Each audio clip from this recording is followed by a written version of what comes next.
do Senhor. Aleluia.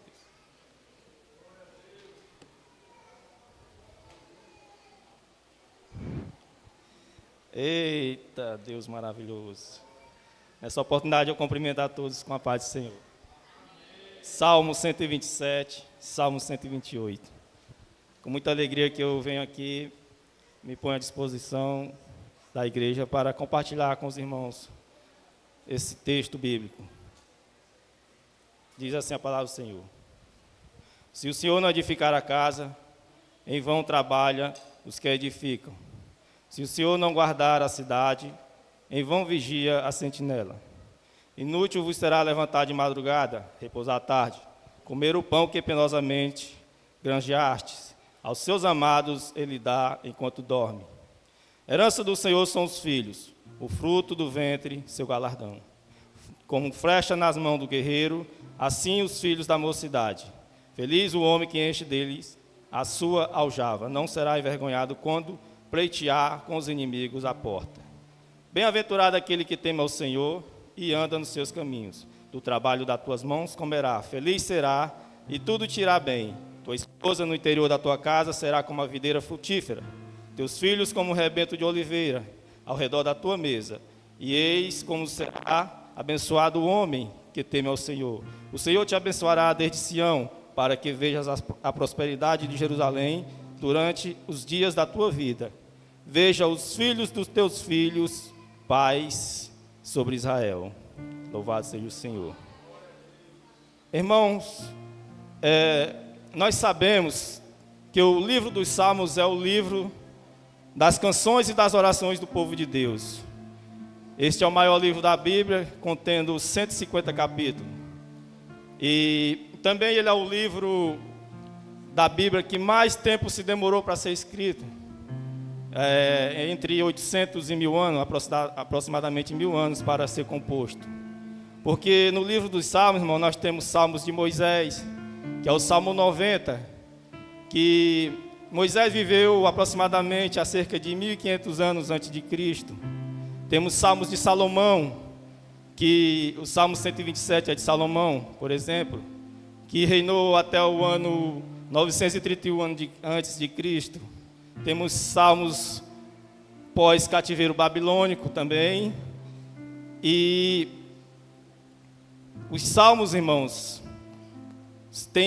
o livro do Salmo tem vários autores, como Davi, o rei Davi, como Asaf, os filhos de Corá, Moisés, Salomão e outros autores que não sabemos o nome, autores anônimos.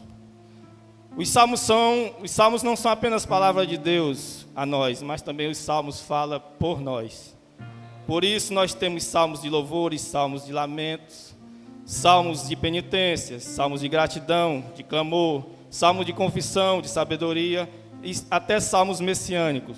E dentre os 150 poemas, dentre os 150 salmos, tem esses dois salmos que se dedicam especificamente para a família, tratar de família, né? É o Salmo 127 e o Salmo 128. E se nós olharmos bem para esses dois salmos, a gente repara que um dá continuidade ao outro, um dá sequência ao outro. Se nós olharmos por esse lado, é um dando sequência ao outro. E eu observo, irmão, esses dois salmos como 4 fases da família. Todos nós aqui estamos vivendo numa fase dessa, numa ou noutra. Todos nós aqui estamos vivenciando uma fase dessas. No que diz respeito à família, né? No que tange a família. E já vamos passar direto aqui para a primeira fase da família, que é a fase do casamento. Essa é a fase inicial da família. E nós vamos contemplar isso nos versos 1 e 2 do Salmo 127. Essa é a fase que o homem e a mulher se unem em matrimônio para dar início a uma família. Eles estão constituindo uma família. Eles estão plantando um lar. Eles estão sonhando com a sua história. Essa é a fase do casamento, a fase inicial da família.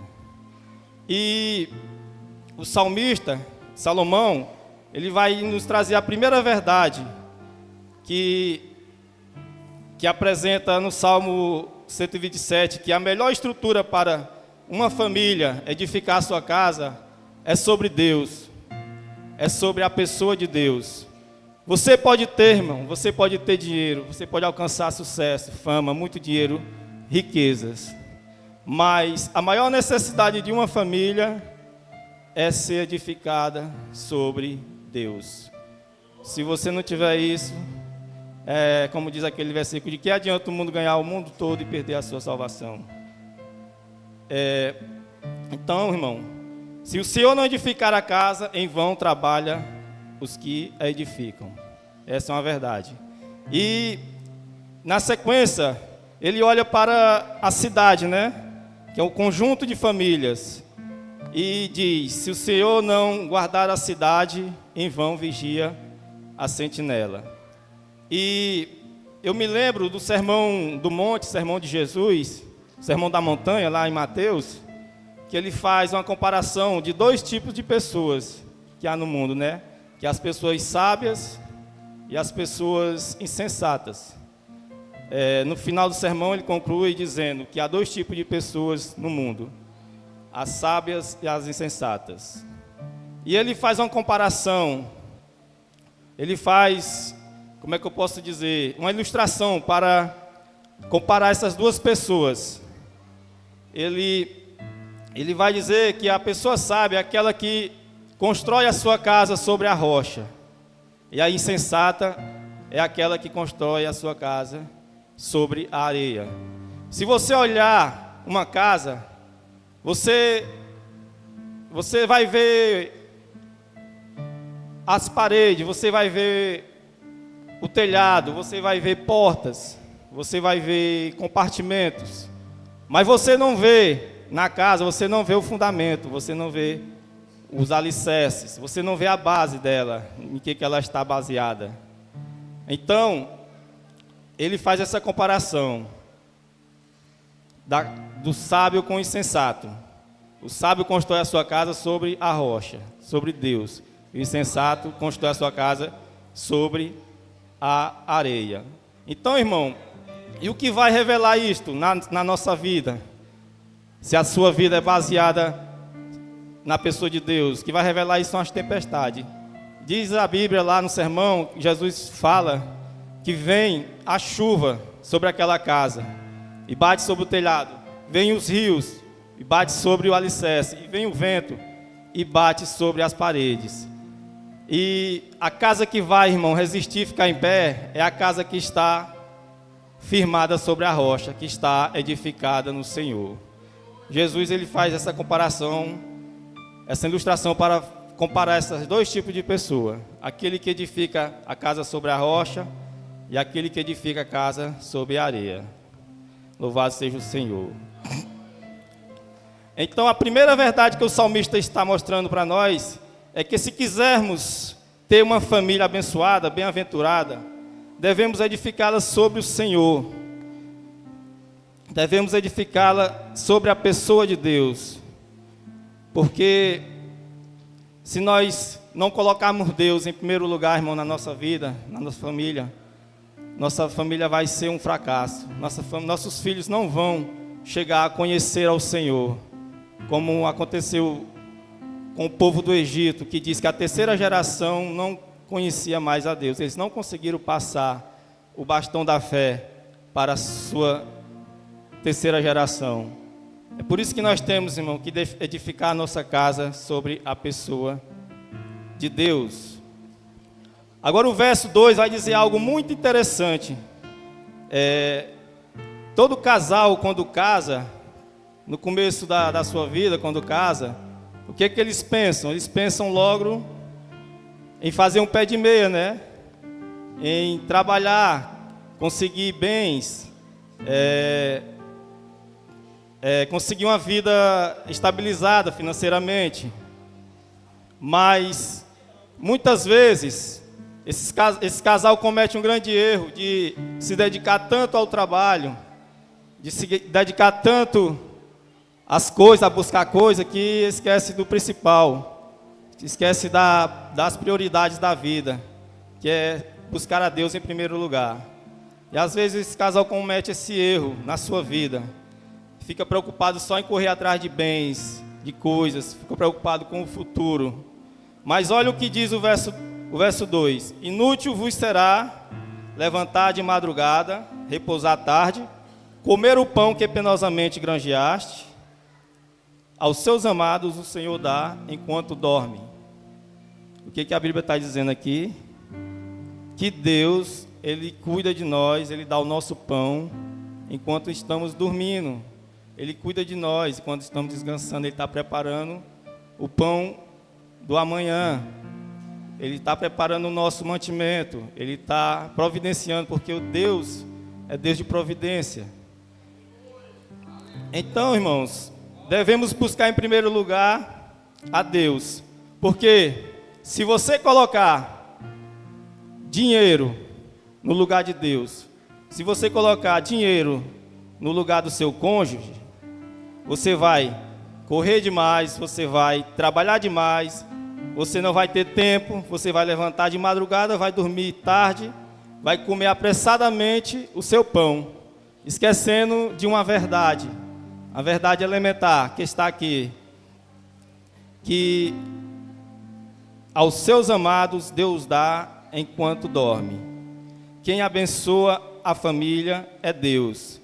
Quem dá prosperidade é Deus. Quem abre portas é Deus. Quem dá estratégias é Deus. Quem leva você para frente é Deus. Glória a Deus. Então coloque Deus, irmãos. Coloque Deus em primeiro lugar na sua vida, na sua família, no seu trabalho, na sua agenda, que as coisas vão andar para frente, que as coisas vão prosperar. Confie no Senhor, irmão. Confie nele, porque a palavra de Deus diz que buscar em primeiro lugar o reino de Deus e a sua justiça, e todas essas coisas o serão acrescentadas. Louvado seja o nome do Senhor. Aleluia, Deus. Então, irmão, essa foi a primeira fase da família, a fase do casamento. E a segunda fase da família, nós vamos contemplar nos versos 3 ao 5, que é a fase da chegada dos filhos. Louvado seja o Senhor. Aqui ele começa a trazer algumas imagens para nós, algumas comparações. Nos versículos 3, 4 e 5. Diz assim a palavra do Senhor: herança do Senhor são os filhos, o fruto do ventre e o galardão. Como flecha na mão do guerreiro, assim os filhos da mocidade. Feliz o homem que enche deles a sua aljava. Não será avergonhado quando pleitear com os inimigos à porta. Então nossos filhos, a palavra de Deus diz que nossos filhos são presentes do Senhor. São heranças do Senhor para nós pais, para a nossa família. Nossos filhos são os maiores presentes que Deus nos tem dado. É maior do que qualquer coisa, irmão, maior do que dinheiro, riquezas, propriedade, bem, carro, casa. Maior do que tudo são os nossos filhos, são herança do Senhor. É a maior dádiva de Deus para nós, depois da salvação, são os nossos filhos. Eles são herança do Senhor. E herança é aquilo que nós recebemos para cuidar, para zelar. São os nossos filhos. Bênçãos do Senhor para nós. Louvado seja o Senhor. Mas saber que nossos filhos são heranças do Senhor, dentro da doutrina do pacto, é saber que eles estão debaixo da promessa de Deus, das bênçãos de Deus, da salvação de Deus, dos cuidados de Deus, porque Deus prometeu ser o nosso Deus e o Deus de nossos filhos de geração em geração. Louvado seja o Senhor. Como essa palavra, irmão, nos dá tranquilidade, nos dá descanso, né? Saber que nossos filhos estão debaixo das promessas de Deus, das bênçãos de Deus. Isso me dá uma tranquilidade muito grande no meu caso. Quando eu oro, apresento meu filho para o Senhor, eu já fico em paz. Já sei que o Senhor vai tomar de conta, vai guardar, vai cuidar, vai abençoar, vai sustentar, vai fazer tudo que ele precisar, que ele necessitar, o Senhor vai providenciar. Louvado seja o nome do Senhor. E nós não podemos abrir mão, irmão, dessa verdade. Porque às vezes os nossos filhos também, irmão, têm suas lutas. Nossos filhos têm seus problemas, suas dificuldades, têm seus dilemas. Eles têm, assim como nós, eles também têm. Mas nós sabemos que eles estão debaixo da promessa de Deus, das bênçãos de Deus. E eles são eles são propriedade de Deus. Louvado seja o Senhor. Então isso, irmão, nos deixa mais tranquilo, saber que nossos filhos estão debaixo de uma promessa, da promessa de Deus, que Deus é o nosso Deus e vai ser o Deus de nossos filhos. Louvado seja o nosso Senhor. Ele vai cuidar deles, assim como Ele cuida de nós. E agora ele vai, irmão, no versículo 4, ele vai usar algumas figuras, a figura do guerreiro e das flechas. E eu queria falar um pouco a respeito dessas figuras. Tentar explicar um pouco, compartilhar um pouco com os irmãos. Na verdade, eu não vim aqui para ensinar, eu vim para aprender juntamente com os irmãos, né? Através dessa mensagem. Louvado seja o Senhor. Como flecha na mão do guerreiro, assim são os filhos da mocidade. É claro, irmãos, que ele está escrevendo esse texto dentro da cultura dele, naquela época, dentro dos costumes deles. Ele está usando essa imagem dentro do contexto dele. Porque naquela época, irmão, havia embates. Naquela época não era como nos dias de hoje. Havia embates, havia conflitos. Quem sabe não havia tantas leis que preservavam os direitos como nos dias de hoje, né? Hoje, se alguém vier invadir a sua casa, sua propriedade, aí você aciona a justiça, né? Tem a justiça para lhe defender, tem as leis, né? Tem as autoridades. Mas naquele tempo não era assim. Naquele tempo eles iam mesmo, era enfrentar. Mas aí quando o inimigo chegava à porta para pleitear, para afrontar aquela família, ele tinha os filhos para defender, o pai tinha os filhos. E os filhos se colocavam à frente dos pais para protegê-los, para guardá-los. Então, irmãos, os filhos são como guerreiros também, irmão. Eles protegem a família. Olha o que diz a palavra do Senhor. Louvado seja Jesus. E ele compara o pai como um guerreiro. E o guerreiro, na época, a arma mais poderosa que ele tinha eram suas flechas. E uma aljava onde os guardavam, onde guardava as flechas. Louvado seja o Senhor. E essa figura do guerreiro e da aljava me ensina, irmão, duas lições. Eu aprendo duas lições com isso. A primeira lição é: um guerreiro, ele não terceiriza o carregar das flechas. Ele não fala para o soldado do lado, para o guerreiro do seu lado: ei, tu vai carregar minhas flechas. Não, ele carrega as suas flechas. E a pessoa, se o Valdisson chega para mim e diz: ei, agora tu vai criar meus filhos. Não, não é assim não. Cada um carrega as suas flechas. Louvado seja o nome do Senhor. Então o guerreiro, ele não terceiriza o carregar das flechas, ele mesmo carrega. O que eu quero dizer com isso? Para os irmãos, para os pais, é que nossos filhos são como flechas. A Bíblia fala que eles são como flechas na mão do guerreiro. Nós carregamos os nossos filhos. Aí você me pergunta: aonde, irmão? Como que nós carregamos nossos filhos? Primeiro, na alma. Segundo, no coração. Terceiro, nos sonhos, nos projetos. Quarto,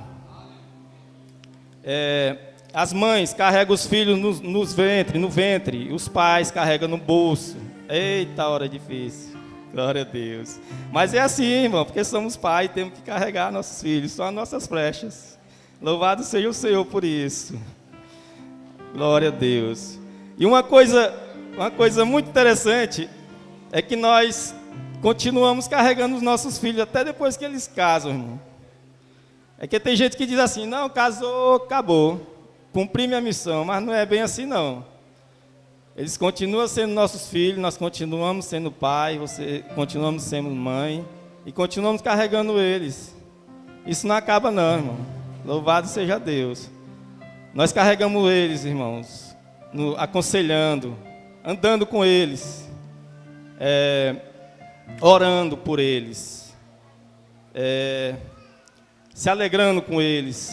Quando eles estiverem alegres, nós se alegramos. Quando eles estão tristes, nós estamos ao lado deles também, apoiando, incentivando. Louvado seja o Senhor.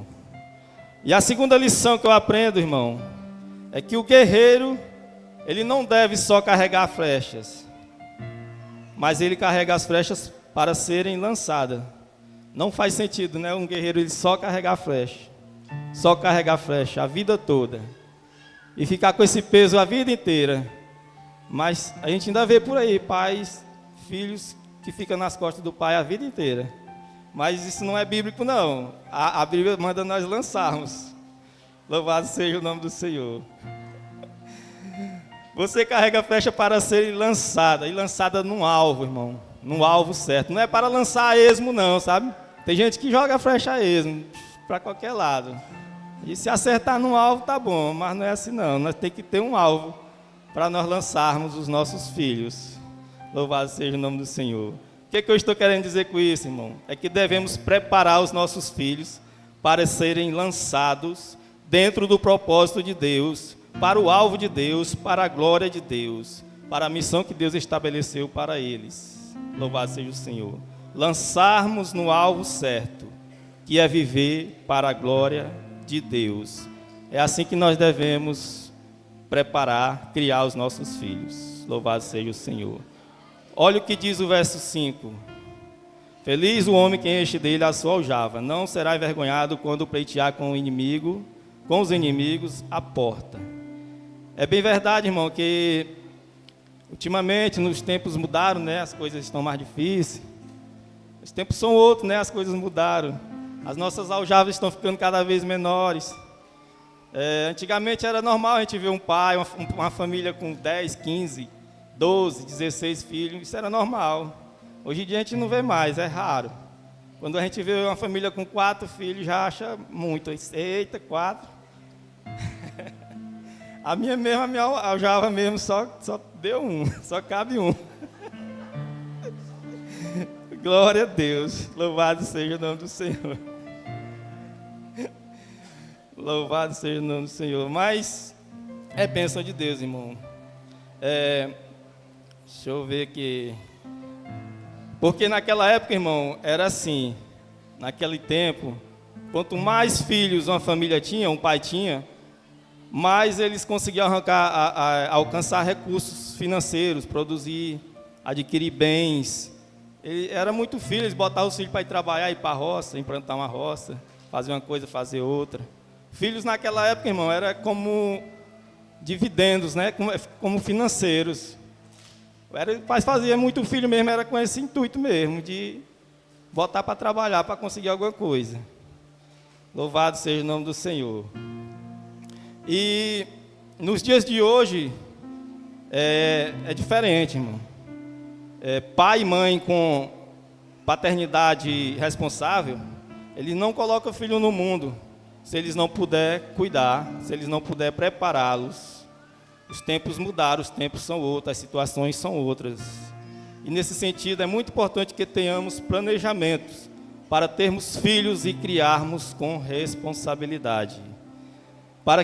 Para dar a eles educação, instrução e formação para que eles possam avançar e avançar cuidadosamente. Louvado seja o nome do Senhor. Os filhos são bênção de Deus e nós precisamos prepará-los com muito zelo, com muito amor e muito cuidado. Louvado seja o nome do Senhor. Esta é a segunda fase da família, a fase da chegada dos filhos. Os filhos são bênçãos, são heranças de Deus. Os filhos nos são dados para serem preparados para serem lançados e lançados no alvo certo, que é viver para a glória de Deus. Glória a Deus, louvado seja o Senhor. Então, já chegando aqui na terceira fase da família, que já entrando no Salmo 128, que nós vamos contemplar do verso 1 ao verso 4, que é a fase dos filhos grandes, os filhos já criados, crescidos, e a família unida. Diz assim, Salmo 128, bem-aventurado aquele que teme ao Senhor e anda nos seus caminhos, do trabalho das tuas mãos comerá. Feliz será, tudo te irá bem. Tua esposa no interior da tua casa será como a videira frutífera, teus filhos como rebentos de oliveira ao redor da tua mesa. Eis como será abençoado o homem que teme ao Senhor. Então, irmão, aquele casal que entendeu que se busca Deus em primeiro lugar, que não fez do trabalho, do dinheiro um ídolo, que não viveu só correndo atrás de coisas, de bens materiais, mas que buscou a Deus em primeiro lugar, o que vai acontecer com esse casal, irmão? O que a palavra diz? Eles vão ser felizes. Bem-aventurado aquele que teme ao Senhor. Feliz aquele que teme ao Senhor. Mais do que feliz, para falar a verdade. Eles vão ser felizes. Está no verso 1. Agora, irmão, se nós voltarmos lá atrás, lá no começo, veja o que o salmista diz lá no começo: se o Senhor não edificar a casa, em vão trabalham os que edificam. Esse casal obedeceu esse preceito, viveu esse preceito, cumpriu esse preceito, e agora eles estão com os filhos criados, com a família, com a vida financeira estabilizada, e esse casal agora é feliz por um fator: eles temem ao Senhor. Ele, o casal, louvado seja o Senhor, ele teme ao Senhor. Irmão, isso me faz lembrar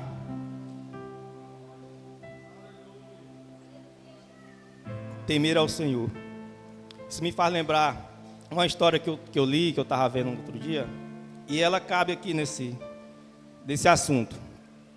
Um casal, ele se casou e os dois combinaram o seguinte: entraram em um acordo e combinaram: olha, agora nós casamos, nós precisamos fazer um pé de meia, precisamos estabilizar nossa vida financeiramente. O que nós vamos fazer? Nós vamos trabalhar durante 15 anos da nossa vida, trabalhar duro, incansavelmente, com toda a nossa força, 15 anos. E assim eles fizeram. Trabalharam 15 anos. E diz a história que depois de 15 anos, aquele casal estava se divorciando, estava se separando. Porque aconteceu o seguinte: aquele homem, diz a história que ele trabalhava das 6 da manhã às 4 da tarde. E a mulher trabalhava das 3 da tarde às 11 da noite. Então, o rosto que aquele homem, aquele casal via no seu dia a dia não era do seu cônjuge. A presença que aquele casal tinha, não era do seu cônjuge no seu dia a dia. O cheiro que ele sentia não era do seu cônjuge. Mas eles estavam trabalhando, dando duro e ganhando dinheiro. Quando passaram-se os 15 anos, onde eles pensaram que ia estar com a vida estabilizada, e realmente eles alcançaram. Mas quando passaram os 15 anos, um chegou para o outro, olhou para o outro e disse assim: quem é você? Eu não te conheço, quem é você? Irmão, eles perderam, eles deixaram de viver o melhor da vida. Eles deram prioridade às coisas, a bens materiais, ficaram correndo atrás de coisas, de dinheiro, de recursos. Mas a nossa felicidade não consiste nas coisas, nas riquezas, consiste em temer ao Senhor. Louvado seja o Senhor. Então, depois de 15 anos, aquele casal estavam se separando, infelizmente. Essa história, irmão, é uma história verídica. Louvado seja o nome do Senhor. Então, isso serve para nós não, principalmente os casais que estão começando, que ainda está na primeira fase, isso serve de exemplo, para nós não cometer um erro desse. O pastor às vezes fala que é melhor aprender com os erros dos outros do que com o da gente, né? Quando o pastor prega aqui e diz 5 erros de fulano de tal, aí a gente já diz: olha, vamos ficar ligado, que é para nós não fazer do mesmo jeito. Quem aqui, irmão, já leu o livro de Eclesiastes? O livro de Eclesiastes é um livro que fala da vida debaixo do sol. É um livro escrito por Salomão, que foi um homem mais rico da Bíblia, o homem mais sábio que há na Bíblia, né? E que ele fala da vida debaixo do sol. E o que é a vida debaixo do sol, irmão? É tudo aquilo que a gente faz, tudo aquilo que o homem faz, isso é a vida debaixo do sol. E Salomão, ele vai dizer que buscou a felicidade em tudo debaixo do sol. Ele buscou a felicidade em bebidas, nas bebidas. Buscou a felicidade nos prazeres. Buscou a felicidade nas riquezas, na fama, no trabalho. Buscou a felicidade em escrever, em ler, nas realizações. Ele buscou a felicidade em plantar. Salomão, ele era agricultor, ele gostava de plantar, ele gostava de fazenda, de cavalos. Ele buscou a felicidade em tudo, em tudo, em tudo, em tudo ele buscou. E ele vai dizer, irmão, que ele vai dizer o seguinte: em tudo eu busquei debaixo do sol, tudo que eu pus a mão, tudo que eu joguei para dentro do meu coração não satisfez a minha vida. Pura vaidade, diz a palavra do Senhor. Está lá. E ele vai dizer mais uma coisa muito importante, é que o significado da vida não está nas coisas que fazemos debaixo do sol, mas naquele que está acima do sol, Deus, nosso Senhor, louvado. E ele vai concluir o livro de Eclesiástico, lá no final ele vai concluir dizendo, irmão, que a soma de tudo, é temer ao Senhor e guardar os seus mandamentos. Então, qual é o homem feliz? Qual é a mulher feliz? Qual é o casal feliz, a família feliz? É aquele que teme ao Senhor. O segredo da vida, irmão, está em temer ao Senhor. O segredo da prosperidade está em temer ao Senhor. Aliás, temer ao Senhor é o único freio moral que pode livrar os nossos pés da queda, o nosso coração da soberba. É temer ao Senhor. Louvado seja o Senhor. Olha o que esse casal vai desfrutar, irmão. Do trabalho das tuas mãos comerá, feliz será, e tudo te irá bem. Versículo 2, Salmo 128. Não, se nós olharmos bem, não há aqui uma vírgula sequer, uma atitude sequer que seja ilícita. Não teve, irmão, esse casal, essa família não teve nada de ilícito, não teve corrupção, não teve violência, não teve mentiras, não precisou tomar nada do outro, não precisou puxar o tapete do outro, que a gente vê muita gente fazendo por aí para conseguir alguma coisa. Não teve nada disso, irmãos. Olha o que ele diz: tudo te irá bem. Louvado seja o Senhor. Aqui, irmão, tem um princípio aqui, nesse versículo. Ou com pouco, ou com muito, ou com médio, você vai ser feliz. Porque a nossa felicidade não consiste em bens, como eu já falei, não consiste em riqueza. Consiste em temer a Deus, em servir a Deus. Aleluia. Agora no verso 3, ele vai dizer, vamos acompanhar o verso 3. A tua esposa no interior da tua casa será como a videira frutífera, teus filhos como rebentos de oliveira ao redor da tua mesa. Aqui ele vai falar, irmão, da união da família. Ele está olhando para a perspectiva do esposo, do marido. E aqui ele chama a atenção para um ponto muito importante, que é a família unida. Veja bem que a esposa e os filhos estão ao redor da mesa. A mesa tem um significado muito importante na comunhão familiar. A mesa não é apenas um móvel que você põe na sala, numa cozinha. Não, irmão. A mesa ela é um emblema. E hoje em dia o corre-corre das famílias, o nosso corre-corre é tão grande, irmão, que cada um tem seu horário, né? Cada um almoça no horário, cada um janta no horário. E não se tem mais essa comunhão à mesa, não tem mais esse encontro à mesa, né? Hoje em dia as coisas estão diferentes, está tudo mudado. Raramente a gente vê uma família se reunir à mesa para um almoço, um jantar. Mas ainda acontece. Mas acontece mais nas famílias que servem ao Senhor. Louvado seja Deus. Então, irmão, não se tem mais essa comunhão à mesa. Não se encontram mais à mesa. É muito importante, irmão, a gente fazer isso.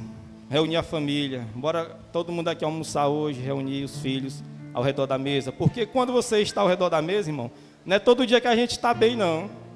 Tem dia que a gente está triste, tem dia que a gente está desanimado, aborrecido, tem dia que a gente está abatido, tem dia que a gente está nervoso, tem dia que a gente está daquele jeito. Se hoje eu estou virado, hoje eu não quero conversa com ninguém, hoje não fala comigo não. Tem dia que a gente está assim. Mas quando você está ao redor da mesa, o que acontece? Você tem que olhar nos olhos, tem que olhar no olho do outro, um do outro, né? E às vezes, um está chateado com o outro, está triste com o outro, né? Mas tem que olhar nos olhos. E aí, quando a gente olha no olho do outro, nos olhos, não dá para disfarçar, irmão, não dá para fingir, não dá para ocultar o que você está sentindo. Não tem como. Olhou, a gente percebe na hora. Aí a gente já diz, o que é que tu tem? O que é que tu está sentindo? O que foi que aconteceu? É desse jeito. Mulher, na hora que olha para mim, já pergunta. Eu digo, meu Deus do céu. Louvado seja o nome do Senhor. Irmão, a mesa é um lugar de acerto, a mesa é um lugar de conserto, a mesa é um lugar de encontro, é um lugar de reencontro. A mesa é lugar de reconciliação, a mesa é lugar de perdão, a mesa é lugar de conversa, é lugar de investimento, a mesa é lugar de diálogo. Glória a Deus. E aqui vamos ver uma coisa também muito interessante, é uma coisa maravilhosa, irmão, que fala sobre a mulher. Aqui veremos um ponto muito importante, que a esposa é o grande elo de ligação da família. O ponto de equilíbrio da família é a esposa. É o ponto de ligação. A mulher tem o dom de unir a família. A mulher tem uma espécie de... tem uma liga que reúne a família, que junta a família. Tem uma espécie de amálgama. Você sabe o que é amálgama? É um material, um produto que une as coisas. Então a mulher tem isso, irmão, para juntar a família. E os filhos ao redor da mesa, os filhos já grandes, crescidos, mas ao redor da mesa, mantendo a comunhão familiar. Louvado seja Deus. Agora, irmão, eu vou te dizer uma coisa, se na sua casa não tem mesa, é bom arrumar uma, né? Tratar de comprar uma, porque mesa não é só um móvel, não. Um móvel qualquer. Mesa é emblema. É muito importante uma mesa numa casa. É muito importante reunir a família ao redor da mesa. Não abra mão, irmão, das refeições ao redor da mesa, da comunhão à mesa. É muito importante. Porque o que vale, irmão, coisas são muito bom. É bom você ter bens, você ter tudo. É bom demais, mas o que vale é a família. O que prevalece, o que permanece é a família. Louvado seja Deus. E esse casal está colhendo o que ele plantou lá no início. Louvado seja o Senhor. Os filhos ao redor da mesa, a família unida. Essa foi a terceira fase da família. A fase dos filhos criados da família unida. Os filhos grandes. Agora, irmão, vamos para a quarta fase, que é a chegada dos netos. Os filhos dos filhos. Vamos recapitular.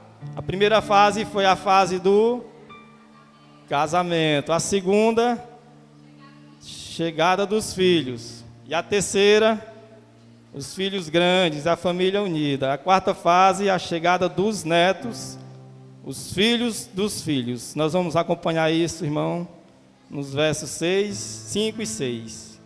O Senhor te abençoe desde Sião, para que veja a prosperidade de Jerusalém durante os dias da tua vida.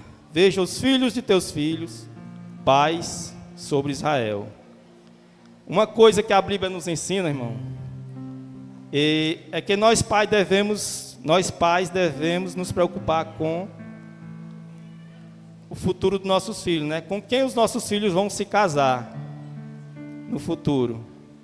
Os casais que têm filhos pequenos, filhos jovens, adolescentes, já tem que se preocupar com isso, pensar lá na frente. Já tem que começar a orar por isso. Colocar nas mãos do Senhor essa causa. Para que o Senhor abençoe seu filho e que ele venha também constituir uma família abençoada como a sua. Para que venha dar sequência a essa família abençoada, a essa família bem-aventurada. Louvado ao Senhor. Coloque essa causa na mão de Deus. Nós temos que, a Bíblia nos ensina, nos orienta, irmão. Isso é bíblico, nós temos que nos preocupar, orientar os nossos filhos acerca do casamento. O que eu estou querendo dizer com isso?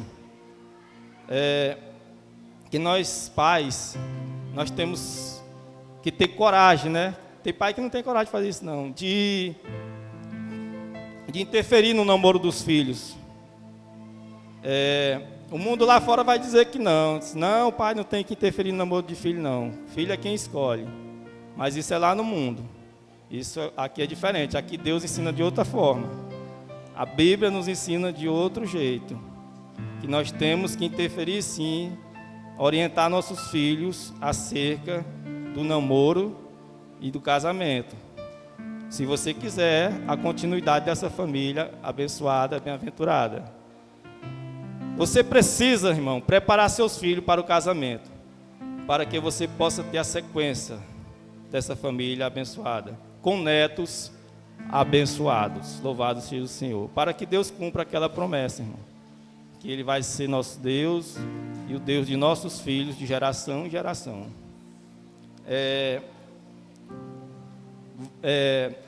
Quero trazer aqui uma palavra a respeito aquela geração que saiu do Egito. Vou tentar explicar para os irmãos o que eu estou querendo dizer.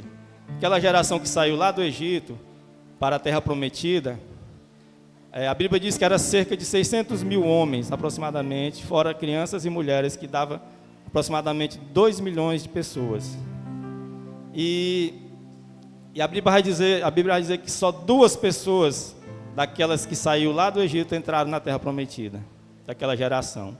Os outros que entraram, todos tinham de 40 anos para baixo. O resto tudo morreu no deserto. Aproximadamente 1.998.000 pessoas morreram. Só os que entraram foram Josué e Caleb.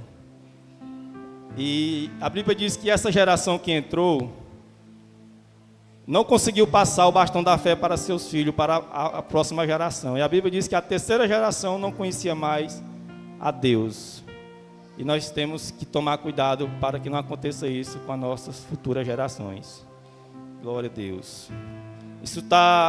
Vamos encontrar, irmão, essa passagem em Juízes 2, do 10 ao 13. E foi também congregado toda aquela geração aos seus pais. E outra geração após ela se levantou, que não conhecia o Senhor, nem tampouco as obras que Deus fizera a Israel. Então fizeram os filhos de Israel que era mau aos olhos do Senhor, e serviram aos Baalias, e deixaram o Senhor Deus de seus pais, que o tirara da terra do Egito, e foram após outros deuses, dentre os deuses dos povos que havia ao redor deles, e adoraram, e eles o provocaram a ira do Senhor, porque deixaram ao Senhor e serviram a Baal e Astarote. Já no tempo, irmão, a Bíblia diz que já no tempo que a nação de Israel já estava constituída, lá no deserto ainda, Deus deixou muito claro ao seu povo a respeito de casamento misto, que Deus reprovava. Deus era algo reprovável, casamento com pessoas de outras nações, né?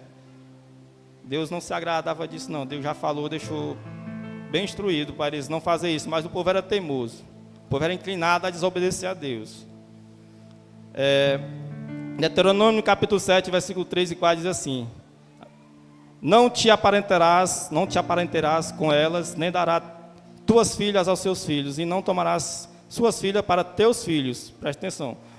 Pois fariam desviar teus filhos de mim, para que servisse outros deuses.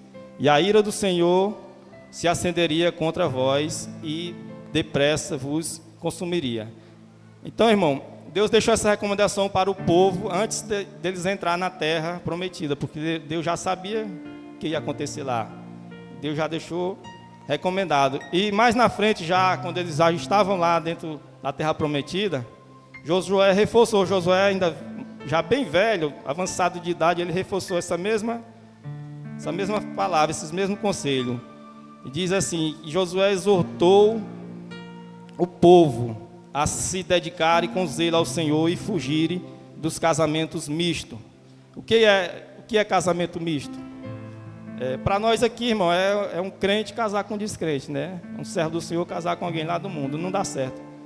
Isso já é comprovado, a Bíblia não nos prova que dá errado, nunca dá certo. Não, irmão, mas eu vou ganhar ele para Jesus, vou trazer para a igreja, vou ganhar ela para Jesus. Não dá certo não, irmão, isso é conversa. Um exemplo maior que nós vamos ver agora é de Sansão. Sansão, ele teve um relacionamento com a mulher, com Dalila, que era filisteia. E todo mundo sabe, né, do final da história. Dalila foi a ruína de Sansão, foi uma tragédia terrível, irmão, na vida de Sansão. Ali foi a queda dele. Sansão também, antes de conhecer Dalila, ele teve um casamento com outra mulher filisteia, lá no capítulo 14 de Juízes. Capítulo 14, fala que ele casou com... Ele viu uma mulher lá na cidade e se agradou e foi lá e pediu para ser os pais dele. Pai, eu quero que você vá lá pedir a mão daquela mulher em casamento, que eu me agradei dela. Aí o pai dele reprovou na hora. Não gostou, não.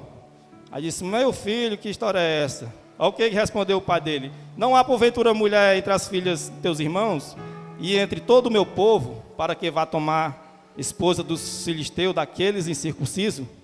Mas Sansão teimoso disse assim para o pai dele. Disse Sansão a seu pai, toma-me esta, porque só desta me agrado. E ele insistiu, acabou casando com a filisteia. Isso foi o primeiro envolvimento dele com a mulher filisteia, de outra nação. Então essa mulher, ela traiu ele 2 vezes. A segunda vez, ela casou com outro homem. A Bíblia vai dizer no capítulo 15 que quando Sansão foi visitar ela depois de alguns dias, ela já estava casada com outro homem. Louvado seja Deus. Outro exemplo também é o casamento do rei Acabe com Jezabel. O casamento que deu errado. Acabe era filho de Orim, que era mau aos olhos do Senhor. E fez Acabe, filho de Orim, que era mau aos olhos do Senhor, mais do que todos os que foram antes dele. E sucedeu que, como se fora pouco andar nos pecados de Jeroboão, filho de Nabate, ainda tomou por mulher a Jezabel, filha de Etibal, rei dos Sidônios, e foi e serviu a Baal e o adorou. E levantou um altar a Baal na casa de Baal, que fica em Samaria. O rei Salomão também fez semelhante a Acabe e a Sansão. Cometeu o mesmo erro. A Bíblia diz que ele casou com mulheres de várias nações. Foram 300 mulheres, princesas e 300 concubinas. E essas mulheres perverteram o coração de Salomão. E ele também adorou outros deuses, levantou altar a outros deuses. E a ira do Senhor se levantou contra ele. Até o sábio Salomão, irmão, caiu nessa armadilha. Glória a Deus. Então, irmão, vamos aprender aqui da forma certa, como devemos ensinar nosso filho, casar nossos filhos. Aqui lá em Gênesis 24 vai dizer o seguinte: Abraão manda seu servo buscar mulher para Isaac. Gênesis 24. E era Abraão já velho de idade. E o Senhor havia abençoado Abraão em tudo. Aqui é um homem que edificou sua casa sobre Deus, foi abençoado em tudo. E o Senhor havia abençoado Abraão em tudo. E disse Abraão a seu servo mais velho da casa, que tinha o governo sobre tudo o que possuía: põe agora a tua mão debaixo da minha coxa, para que eu te faça jurar pelo Senhor, Deus do céu, Deus da terra, que não tomarás para meu filho mulher das filhas dos cananeus, no meio dos que eu tenho habitado, mas que irás à minha terra, à minha parentela, e daí tomai mulher para o meu filho Isaque. É assim que nós devemos fazer: casar nossos filhos, orientar os filhos a casar com servas do Senhor, mulheres tementes a Deus, mulheres que processam a mesma fé que nós. Louvado seja o Senhor. E nós também, irmão, não venhamos cometer o mesmo erro, irmão, que cometeu o rei Ezequias. Ezequias era um homem de Deus, diz a Bíblia, mas ele cometeu um erro gravíssimo. Ele não pensou na sua futura geração. Ezequias, irmão, quando o profeta veio confrontar ele, a respeito das tragédias, das catástrofes que vinham sobre a sua família, sobre o seu povo, sobre o seu reino. O profeta Isaías veio falar para ele. Aí sabe o que foi que ele falou para o profeta? Isaías 39:8 disse assim, Ezequias, a Isaías: boa é a palavra do Senhor que dissestes. Disse mais, pois haverá paz e verdade em meus dias. O rei veio alertar ele para ele pôr a casa em ordem e ele entendeu foi outra coisa. O rei Ezequias compreendeu que esta palavra significava que durante a sua vida haveria paz e segurança em seu reino. Mas a ideia era outra. Era que ele viesse pôr em ordem a casa, que ele viesse pegar seu filho Manassés. O filho dele tinha nascido 3 anos após ele ser curado. O rei Ezequias, ele tinha uma enfermidade que era de morte, mas Deus fez um milagre e curou ele. E depois de 3 anos nasceu Manassés, e ele, ao invés de pegar aquele menino e ensinar para ele, orientar aquele menino, instruir aquele menino, e andar com aquele menino, falar com aquele menino: meu filho, eu não vou abrir mão de você, da sua vida, eu vou te ensinar tudo, você vai conhecer a Deus como eu conheço, você vai servir a Deus. Mas não, sabe o que foi que ele queria dizer com essa palavra? Ezequias queria dizer o seguinte: rapaz, é o seguinte, enquanto eu estiver vivo, se tiver paz, tá bom demais para mim. Depois que eu morrer, não estou mais nem aí para nada. Não quero nem saber o que vai acontecer com a minha família. Não tem gente que fala desse jeito. Eu já vi pai de família falando: rapaz, depois que eu morrer, eu não estou nem aí, que se dane tudo. Ezequias fez mais ou menos assim: depois que eu morrer, cada um por si, não me importa mais. Mas que nós não venhamos fazer assim com a nossa família, com nossos filhos, que nós não venhamos repetir o erro do rei Ezequias. Mas eu quero deixar uma palavra aqui, irmão, de encorajamento, louvado seja Deus, para todos nós aqui nesta noite, para todos que estão nos acompanhando, nos assistindo,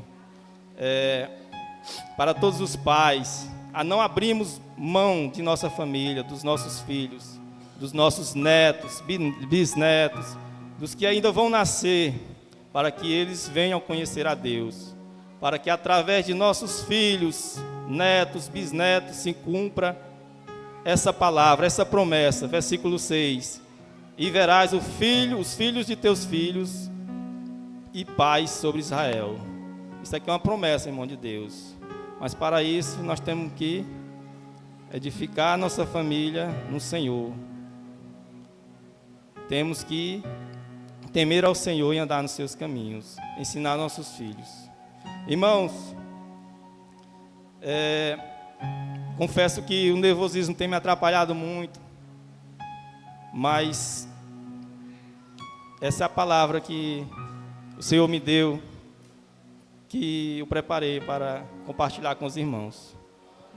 Que a nossa família, irmão, continue colocando Deus em primeiro lugar, e que ela venha encontrar em Deus paz e prosperidade, irmão. Que Deus continue nos abençoando, continue abençoando cada família da Estrela de Jacó, cada família dos que estão nos assistindo, nos acompanhando. Que a nossa família seja uma família para a glória de Deus. Louvado seja o Senhor. Amém. Agradeço a oportunidade.